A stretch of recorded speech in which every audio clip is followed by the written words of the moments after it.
जय जोहार, नमस्कार। छत्तीसगढ़िया न्यूज़ देख रहे हैं आप। छत्तीसगढ़ की तमाम बड़ी खबरों को विस्तार से बताएंगे, जो लोगों की जिंदगी से जुड़ी हुई बहुत ही महत्वपूर्ण खबर है। इससे पहले आप छत्तीसगढ़ से हैं और छत्तीसगढ़ समाचार ठीक इसी प्रकार रोजाना देखना चाहते हैं तो नीचे लाल कलर के सब्सक्राइब बटन को दबा करके चैनल को सब्सक्राइब कर लेना है। इससे पहले आज की कुछ प्रमुख सुर्खियां। छत्तीसगढ़ में शिक्षकों के प्रमोशन के लिए जारी किया गया राज्य सरकार के द्वारा आदेश। 10वीं 12वीं की बोर्ड परीक्षाओं को लेकर के माध्यमिक शिक्षा मंडल के सचिव ने बड़ी बात कही। देश ने 150 करोड़ टीकाकरण का आंकड़ा पार करते हुए कीर्तिमान रचा। किसानों के हितों को ध्यान में रखते हुए न्यूनतम समर्थन मूल्य 3200 रुपये किए जाने का किया गया आग्रह। छत्तीसगढ़ में किसान अपनी मांगों को लेकर के 5 दिनों से कर रहे हैं प्रदर्शन। स्वास्थ्य मंत्री टी.एस. सिंहदेव ने कहा कि प्रदेश में अभी लॉकडाउन की स्थिति नहीं है। उन्होंने कहा कि आर्थिक गतिविधि और व्यापारी सतर्कता, सावधानी और कोविड के अनुकूल व्यवहार के साथ जारी रहेगा। मंत्री टी.एस. सिंहदेव ने अपने प्रभार जिलों में अधिकारियों के साथ बैठ करके कोविड से जुड़ी हुई कामों की समीक्षा की। उन्होंने जनप्रतिनिधि, व्यापारी, सामाजिक संगठन और व्यापारियों से अपील की कि कोरोना संक्रमण को रोकथाम के लिए जरूरी जिला प्रशासनों की मदद करें। वहीं प्रदेश के उच्च शिक्षा मंत्री, बलौदाबाजार और भाटापारा के प्रभारी मंत्री उमेश पटेल ने जिला अधिकारियों से कोरोना के रोकथाम के लिए किए जाने वाले उपाय और मरीजों की चिकित्सा संबंधी इलाज के उपाय पर जायजा लिया। उन्होंने जिलों में रैंडम जांच के साथ साथ कोरोना संक्रमण में टेस्टिंग की संख्या बढ़ाने की बात कही। श्री पटेल ने रेलवे स्टेशनों में 24 घंटा जांच करने के लिए निर्देश दिए। ऐसे ही मंत्री कवासी लखमा ने कोरोना के बढ़ते हुए संक्रमण को देखते हुए मदिरा दुकान, ढाबा और गुमटियों को अव्यवस्थाओं को व्यवस्थित करने और भीड़ को कम करने के निर्देश दिए हैं। इसी बीच राज्य सरकार ने समाज कल्याण विभाग की ओर से संचालित होने वाले कार्यक्रमों को तत्काल प्रभाव से रद्द कर दिया है। इसी बीच 10वीं 12वीं की बोर्ड परीक्षा स्कूल शिक्षा विभाग और दिव्यांग महाविद्यालय की परीक्षा उच्च शिक्षा विभाग के निर्णय अनुसार होगा। आपको बता दें कि 10 जनवरी से 30 जनवरी तक 10वीं 12वीं की प्रायोगिक परीक्षा आयोजित की जा रही थी, जिसे कोरोना के बढ़ते हुए मामले को देख करके माध्यमिक शिक्षा मंडल के सचिव ने बताया कि परीक्षा के संबंध में आने वाले 1-2 दिनों में प्रायोगिक परीक्षा के लिए आदेश जारी कर दिया जाएगा। उन्होंने कहा है कि जिन जिलों में संक्रमण कम है उन जिलों में कोविड के गाइडलाइन का पालन करते हुए प्रायोगिक परीक्षा कराए जा सकते हैं। सहायक शिक्षक के पदोन्नति के लिए आदेश जारी किया गया है। जो शिक्षक 31 जनवरी 2021 को अपना 3 साल पूरा कर चुके हैं, उनकी पदोन्नति के लिए आदेश जारी कर दिया गया है। सहायक शिक्षक के लगातार आंदोलन के बाद अब स्कूल शिक्षा विभाग के सचिव ने पदोन्नति के लिए आदेश जारी कर दिया है। तो वहीं सहायक शिक्षक फेडरेशन का कहना है कि जिनकी नौकरी 25 साल पूरी हो चुकी है, उनको केवल 1 से 1,500 रुपए का फायदा होगा। इस आदेश के बाद प्रदेश के 22,000 शिक्षक तो प्रधान पाठक बन सकते हैं, लेकिन सीनियर वर्ग के शिक्षकों को ही वेतन का फायदा मिलेगा। लेकिन सहायक शिक्षक फेडरेशन इस आदेश को काफी नहीं मान रहा है। आपको फिर से बता दें कि करीब 30,000 सहायक शिक्षकों का प्रमोशन होना है। इनमें से 22,000 शिक्षक प्रधान पाठक बनेंगे। बाकी शिक्षकों को सीनियरिटी के आधार पर मिडिल स्कूल में पदोन्नति किया जाएगा।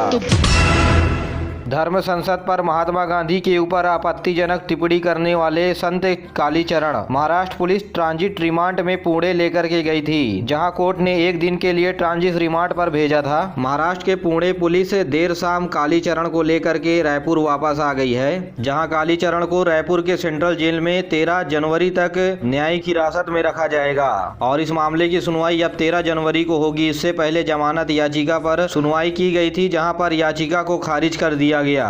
अब कालीचरण के वकील हाई कोर्ट में याचिका लगाने के लिए तैयार हो रहे हैं।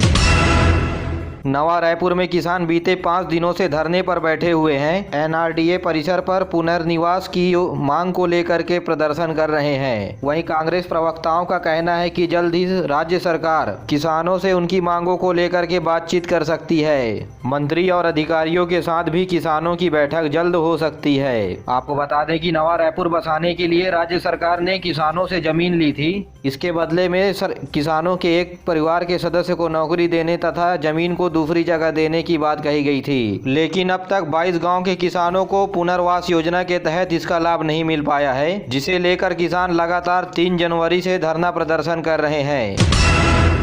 छत्तीसगढ़ के जिलों में आंगनबाड़ी से लेकर के स्कूलें बंद हो चुकी है और कॉलेज संचालित करने के लिए आदेश जारी किया गया है। बढ़ते हुए संक्रमण के बीच स्कूलों के छात्रों के लिए ऑनलाइन कक्षाएं संचालित की जा रही है, वहीं दूसरी तरफ कॉलेज में ऑफलाइन कक्षाएं लगाई जा रही है। तो वहीं शिक्षा मंत्री प्रेमसाय टेकाम ने कहा है कि जिन जिलों में संक्रमण की दर 4% से अधिक है, उन प्रभावित जिलों में आंगनबाड़ी स्कूल बंद कर दिया जाएगा। वहीं परीक्षाएं ऑनलाइन होंगी या ऑफलाइन, इसके लिए कोई ऑफिशियल नोटिस जारी नहीं किया गया है। सेमेस्टर की परीक्षाएं जनवरी के माह में होने वाली हैं, लेकिन कुछ दिनों के लिए अभी इसे रोक दिया गया है।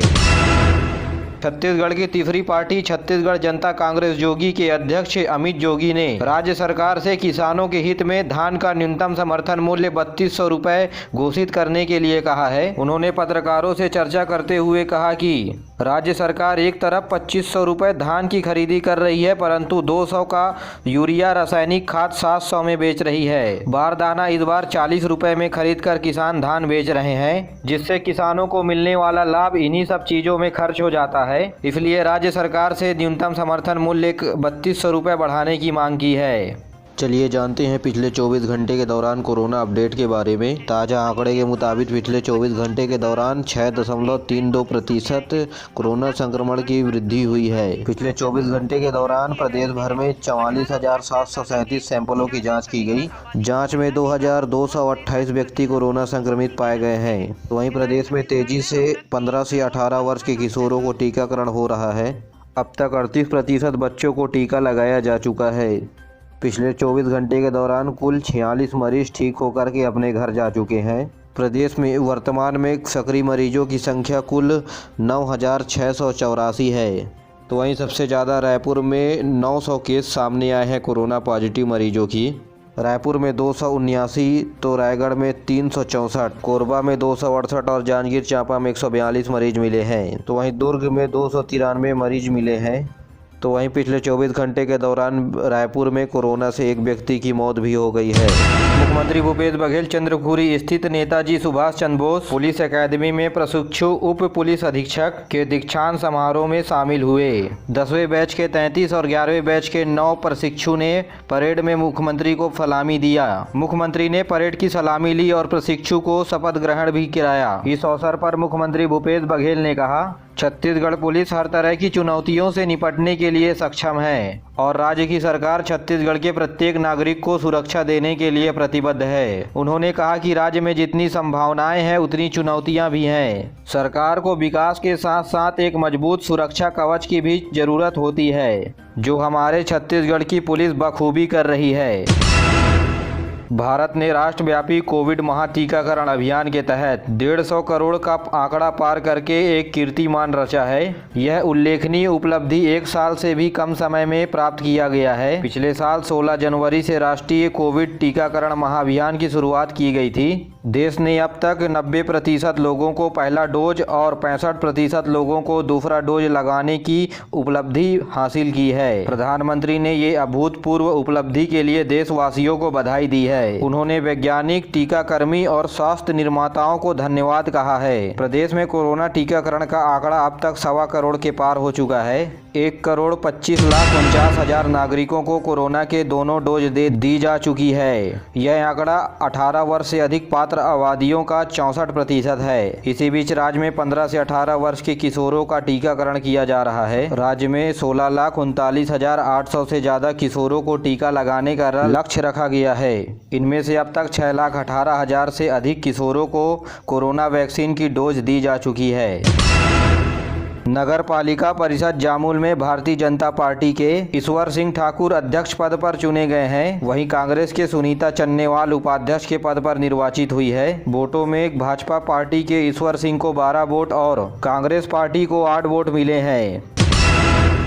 छत्तीसगढ़ के श्रम विभाग को ई श्रमिक सेवा के लिए गोल्डन अवार्ड से नवाजा गया है। श्रमिकों के लिए ई श्रमिक कार्ड और नवाचार के लिए भारत सरकार के सुधार हेतु लोक शिकायत विभाग के द्वारा छत्तीसगढ़ को ये अवार्ड दिया गया है। इसे हैदराबाद में रखे गए कार्यक्रम में केंद्रीय श्रम मंत्री के द्वारा छत्तीसगढ़ के श्रम सचिव एलेक्स पॉल मेनन ने ग्रहण किया।